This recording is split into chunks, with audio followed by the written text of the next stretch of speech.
정부가 국민연금 개혁안을 내놨습니다.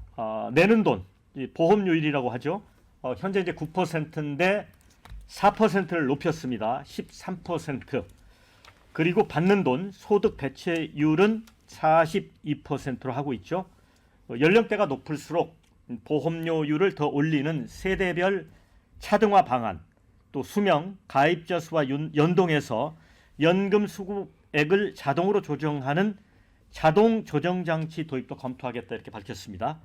자, 이 개혁안이 수용이 되면 고갈 시점은 16년, 또 자동 조정 장치까지 도입하면 32년간 늦출 수 있다는 건데 여야 입장은 극명하게 좀 엇갈립니다. 국민의힘은 모든 세대가 공평한 혜택을 누릴 수 있도록 설계했다. 이렇게 주장을 하면서 청년과 미래 세대를 위한 빅스텝을 밟았다. 이렇게 긍정평가를 했고요. 민주당은 정부 재정 부담을 덜어내는 데만 골몰한 방안이다. 세대별 차등 보험료율 인상은 일종의 국민 갈라치기 아니냐. 이렇게 평가절하했습니다. 자, 이제 국민의힘은 국회 연금개혁특위를 빨리 구성하자. 이번 정기국회에서 모수개혁을 끝내고 내년 정기국회까지 1단계 구조개혁까지 마무리 짓자 촉구했는데 민주당이 사실상 거부했죠? 배종호 위원장님. 네, 민주당이 이제 거부한 결정적인 이유는 국민연금 개혁안이라기보다는 국민연금 계약안이다. 계약. 이렇게 판단을 하고 있는 것 같아요. 그 대표적인 이유로는 첫 번째로 국민연금의 본래의 성격이 국민들의 노후를 보장하는 데 있습니다. 그런데 이번 정부의 국민연금 개혁안을 보면은 재정 안정에만 치우치다 보니까 노후 보장에 매우 부실하다라는 그런 평가를 받고 있고 민주당이 또 그렇게 평가를 하고 있습니다. 실제적으로 이제 보험료율을 보면은 9%에서 13%로 4%포인트 올리는데 소득 대체율은 현행 40%에서 42%로 2%포인트 올리니까 어떻게 보면 더 많이 내고 상대적으로 덜 받는 이제 그런 결과가 됐고요. 또 자동 조정치를 이제 도입을 했는데 자동 조정 장치를 도입을 하다 보면은 이게 이제 현행 물가 상승분을 반영하는데 거기에 가입자 수 감소가 되면은 마이너스, 또 기대 여명이 증가하면 마이너스. 그러니까 더 이게 줄어드는 거죠. 그래서 이 부분이 문제가 있고요. 말씀하신 대로 또 세대 간 갈등도 문제가 있습니다. 차등 지원을 차등으로 납부를 하다 보니까 보험료를 세대 간에 이제 갈등이 생길 수밖에 없고 또 1개월 차이로도 이게 차이가 나고 또 반면에 이제 9년 차이가 돼도 보험료 부담 똑같은 이런 문제가 해결돼야 될 것 같고요. 역시 이제 가장 중요한 것은 국회가 마련한 그런 흐름하고는 이제 굉장히 차이가 난다는 것입니다. 아시겠지만 국민연금 국회 개혁이 공론화위원회에서 소득 대체율 50%를 결론을 내렸고 민주당이 이제 국민의힘 여당 측의 주장을 받아들여서 44%로 수용을 했는데 최종적으로 이제 42% 이보다 더 낮아졌거든요. 근데 이제 문제는 국회 연금 개혁은 이 연금 개혁은 국회 동의 없이는 불가능하다는 것입니다. 모수 개혁도 불가능하고 구조 개혁도 불가능한데 저는 개인적으로 이게 현실화되려면 일단 국회 안에서 좀 시작을 해야 된다. 그래야만이 모수 개혁도 가능하고 또 구조 개혁도 가능한 것이 아닌가 이런 생각이 좀 듭니다. 자, 배종호 부위원장 얘기 들으면 이제 국회가 결국 통과시켜 줘야 되는데 근데 어떻게 될까요? 머리를 좀 맞대야 봐야 되지 않을까 싶어요. 그러니까 국민연금 같은 경우는 워낙 이게 난제이기 때문에 사실 이게 뭐 올해 뭐 한두 해 나온 게 아니라 지금 수십 년간 예측을 해오고 난제였음에도 불구하고 정치인들이 굉장히 다루기 힘든 거거든요. 그래서 이게 정치적으로 어쨌든 간에 마이너스가 될 가능성이 있기 때문에 이거 계속 피해왔던 주제인데요. 사실 국민연금 제도가 성숙해져 있는 나라들 중에서 이게 뭐 자원이 풍족한 나라가 아니라 그러면은 뭐 인구가 부족한 속한 뭐 인구가 좀 적은 상대적으로 캐나다 정도만 12% 이하의 요율이에요. 그러니까 납부 비율이. 그리고 지금 우리나라 같은 경우 9%로 굉장히 낮은 편이죠. 납부하는 금액 자체는 낮은 편인데 또 이에 비해서 실제로 또 소득 대체율은 굉장히 높은 편이었어요. 처음 시작될 때 70%가 넘었었죠. 이게 국민연금 최초 단계에서는. 그러다 보니까 이게 고갈 시기가 굉장히 빨라졌고 지난번에 여야가 어느 정도 합의를 할 때만 해도 이게 뭐 지금 7년 정도를 늦추는 효과가 있다라고 했는데 이건 언발의 오줌 누기 시기였고 어쨌든 지금 이번에 핵심은 이런 건 것 같아요. 그러니까 그래도 이 역시도 완전한 대안은 아니지만 그래도 상대적으로 16년에서 32년이라는 좀 장기간에 걸친 대책을 마련했다라는 것 하나와 그리고 지금 이제 어쨌든 간에 젊은 청년 세대들에게 좀 납부 부담을 줄였다.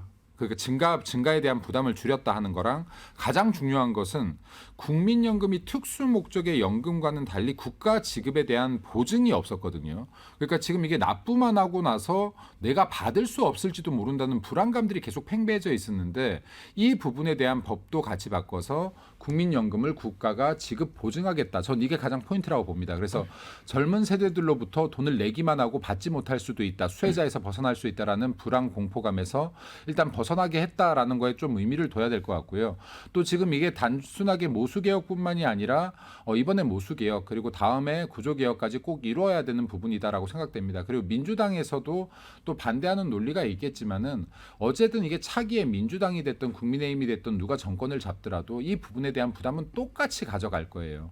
그래서 이게 전 정권이다 뭐 타 정권이다 민주당이다 여다 야다 따질 부분이 아니라 반드시 지금 어떠한 해결점을 모색하는 데 머리를 맞댄다라고 하면 그래도 국민을 위해서 장기적으로 뭐 좀 더 나은 결과를 만들 수 있지 않을까 생각됩니다. 네. 네. 김인중 대변인, 그 지금 정부 안 그 자체가 좀 합리적인가 그런 관점에서 좀 얘기를 듣고 싶어요.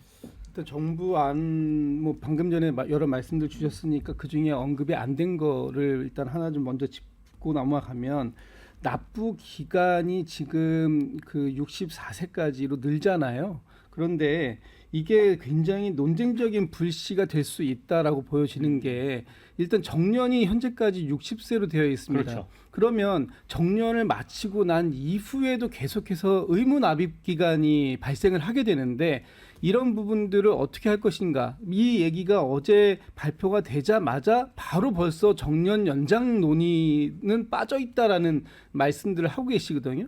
이런 부분들이 과연 합리적인 설계가 된 것인가 하는 부분에 있어서 문제가 될 수 있고 사실 좀 전에 김민수 대변인 말씀 저도 많은 부분을 공감하고 인정을 합니다.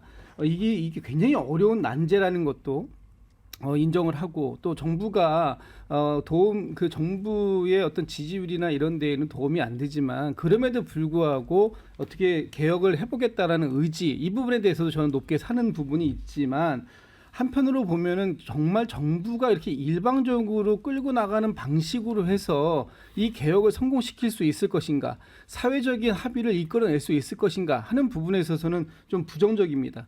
그래서 지난 21대 국회 말기에 모수 조정이라도 먼저 해내자. 그때 이재명 대표가 정부안 지금 합의된 안을 여야가 합의된 안을 그냥 조건 없이 다 수용할 테니 이거라도 통과시킵시다라고 했을 때 그때 그걸 브레이크를 제동을 건 분이 윤석열 대통령 아니세요?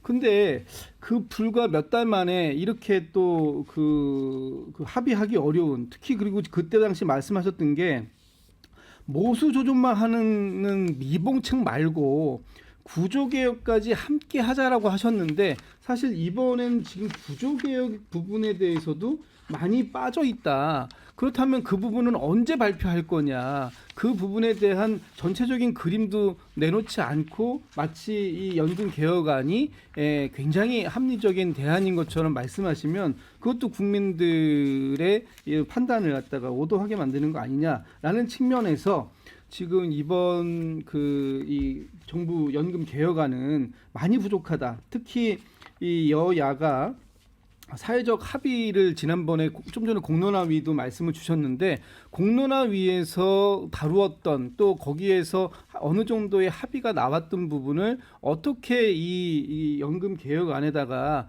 충분히 반영시킬 수 있는가 하는 부분도 많이 빠져 있어요. 그런 부분들이 많이 미흡하기 때문에 저는 앞으로 상당히 많은 논쟁적 불씨들이 발생할 거다. 그래서 쉽지 않아 보인다. 그런 좀 부정적 전망을 좀 해보고 싶습니다. 네. 자, 윤진 대표는 어떻게 예. 봅니까?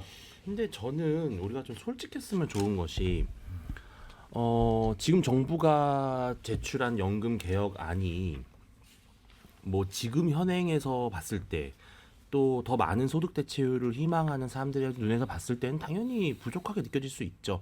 특히 지금 중장년층 입장에서는 보험료율이 더 가파르게 오른다는 점도 불편한 진실인데, 근데 이게 왠지 우리가 땅을 파가지고 국민연금을 주는 게 아니잖아요. 하늘에서 뚝 떨어지는 것도 아니고 결국은 누군가가 내는 돈으로 누군가에게 줘야 되는 그 안에서의 제로섬 게임이고, 물론 기금 수익률을 뭐 이번에 1% 높이든 그런 뭐 재고 방안도 있다고 하지만 사실 전 세계적으로 봤을 때 기금 수익률을 획기적으로 높일 수 있는 방안은 뭐 미국의 주식 투자하는 정도 수준의 그런 금융 투자 외에는 방법이 없는데, 저는 솔직하자는 거죠.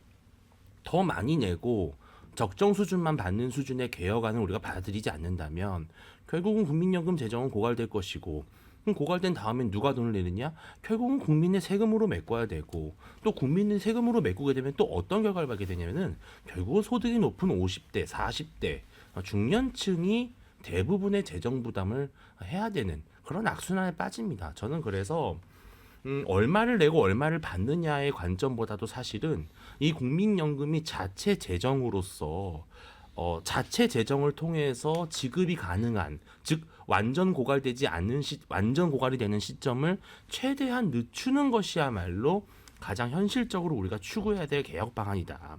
또 이번에 뭐 소득 대체율을 42%, 또 보험료율을 뭐 13%도 했는데요. 사실 이 수치가 유럽의 여러 가지 국민연금을 운영하고 있는 재정의 기준으로 봤을 때는 그렇게 가혹한 것이 아닙니다. 예를 들어서 노르웨이 같은 경우는 18% 정도로 보험료를 내고 42%의 소득 대체율을 갖고 있습니다. 일본도 거의 18%의 요율을 하고 있고 1인 가구의 2인 기준으로 50% 소득 대체율입니다. 즉 우리가 환상에 젖어 있어서는 안 된다. 물론 많이 줄 수 있다면 좋겠지만 그거는 뭐 산유국처럼 정부가 자원을 캐내서 그걸로 국민연금을 지급하는 그런 나라에서나 가능한 것이지, 이것은 결국은 우리 국민들의 혈세와 다름이 없는 거거든요. 좀 현실적인 눈으로 바라봐야 된다. 좀 그런 말씀 드리고 싶습니다. 네. 댓글 의견 좀 소개를 해드립니다. 국민 삥 뜯는 국민연금제도 또 나오는 건가? 이런 의견 주셨고요. 미래에 2030 세대 받기 어려운 것 아는데 돌려막기 그만하자. 이런 의견도 있습니다. 폐지 줍는 노인들 더 어렵게 됐다. 베이비 부머 노인들은 더 늘어나는데 어떡하려고. 이런 의견이요. 국민연금 개혁하기 전에 정년 연장을 먼저 해야 한다. 벌어야 뭘 내든지 하지. 이런 의견이 있고요. 소득 대체율 13%는 국민 고문 수준이다. 민주당이 50대 표를 의식해서 절대로 받을 수 없을 거다. 이런 의견. 이재명 대표가 내는 돈 13%, 받는 돈 44% 찬성했던 게 불과 4월인데 지금 정부안과 받는 돈 2%포인트 차이밖에 안 되는데 왜 반대하냐. 이런 의견도 주셨습니다. 자, 모든 개혁에 모두가 만족할 수는 없는 거다. 이런 의견도 주셨고요. 자, 그런데 하여튼 이번 개편안의 이제 특징은 더 내고 덜 받는다는 거. 그다음에 세대별로 이제 차등을 두는 겁니다. 그렇다 보니까 이제 노동계에서 벌써부터 정년 연장의 이제 목소리가 또 커지고 있다고 합니다. 이런 얘기도 있고, 또 어제 또 여론조사를 보면 이 세대별 이제 차등안에 대해서 이미 이제 보험료 납입이 끝난 70대 이상은 거의 70%에 육박할 정도로 찬성률이 높습니다. 그런데 20대, 30대, 40대, 50대는 또 부정적 의견도 많거든요. 그러니까 이 결국 이제 국민들 설득해야 하는 과제도 또 있어요. 배종근 의원님, 이거 진짜 고난도의 게임인데요. 저는 뭐 국민들을 설득할 수 있는 그런 집단은 정치권밖에 없다고 보고요. 또 정치권이 그 역할을 해야 된다고 보고요. 아까도 말씀드렸지만 국민을 설득하는 일을 대통령이 지금 혼자서 감당하겠는가? 그게 이제 현실적으로 불가능하고 결국 이제 대통령과 그리고 여야가 함께 해야 되고요. 제가 볼 때는 뭐 여기에다가 전문가 그리고 국민 대표가 결국 함께 해야 되겠죠. 그게 이제 아까 말씀드렸던 이제 국회 공론화위원회인데 이런 이제 국회 공론화위원회에서 나온 안을 가지고 공청회를 통해서 이제 국민들의 의견을 수렴하는 게 가장 좋은데 지금까지 이제 진행 상황을 보면은 정부는 나 몰라라 하고 있다가 지금 이번에 결국 이제 안을 내놨는데 이번에 안을 내놓은 이 부분에 대해서 저는 굉장히 긍정적으로 평가를 합니다. 그렇지만 방법론과 관련해서는 결국은 국회의 동의를 받지 못하면 국민들을 설득할 수가 없다. 그래서 대통령의 지금 가장 큰 문제가 일방적인 국정 운영 아니겠습니까? 그래서 이제 이 국민연금 개혁 문제도 최대한 야당의 입장을 존중해야 된다.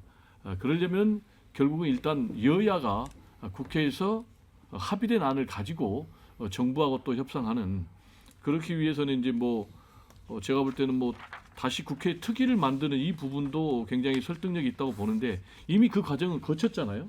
그래서 지금 상황에서는 대통령의 일방 통행식의 국정 운영 또 연금 계획을 좀 중단할 필요가 있다라는 말씀 좀 드립니다. 네, 이제 민주당은 뭐 이제 아까 배 부위원장 말씀하셨지만 이미 이 특위를 구성했었기 때문에 이번에는 이제 상임위 보건복지위에서 다루자는 입장인 것 같습니다. 그런데 복지위가 이제 야당이 16석, 여당이 8석, 또 위원장은 민주당 박주민 의원입니다. 그러면 쉽지 않아 보여요. 쉽지 않은데 해야 되는 것 같아요. 그러니까 아까도 말씀드렸는데 국민연금은 계속 난제였는데 어떤 정부도 건들기 싫어했던 게 이게 정치적으로 굉장히 불리해져요. 그래서 이게 폭탄 돌리기라고까지 했었거든요. 그래서 결국에는 누군가의 선 터지는 건이었는데 사실 지금 대한민국의 그 군인연금 같은 경우는 1974년에 기금이 이미 고갈됐고요. 공무원연금 2003년부터 적자였어요. 이게 그 이후에 요율들을 올리고 국민 혈세로 지금 이거 버티고 있다라고 보는 게 맞는데 국민연금까지 지금 이러한 상황으로 내몰려서는 아까 말씀하셨지만 유주인 대표 말씀하셨지만 결국은 세금으로 막는 수밖에 없거든요. 그래서 이건 지금 제가 볼 때는 초당적 합의가 필요하다. 그리고 여야 의견 나눴던 거 좋죠. 근데 그게 만약에 7년뿐이 연기 못하는 안이라고 한다 그러면 그래도 지금 정부 안대로 한다 그러면 최장 32년까지 연기할 수 있다. 그럼 그 시간 안에 또 다른 대안들 구조적 개혁도 만들어낼 수 있을 가능성이 있다. 그렇기 때문에 지금 국민연금은 더 이상 폭탄 돌리기를 할 것이 아니라 초당적으로 좀 협의를 하면 어떠한가. 그리고 또 그 시간을 벌 수 있다라고 하면 그 시간 안에서 또 구조 개혁에 대한 논의들도 이루어낼 수 있을 것이다라고 보고 있습니다.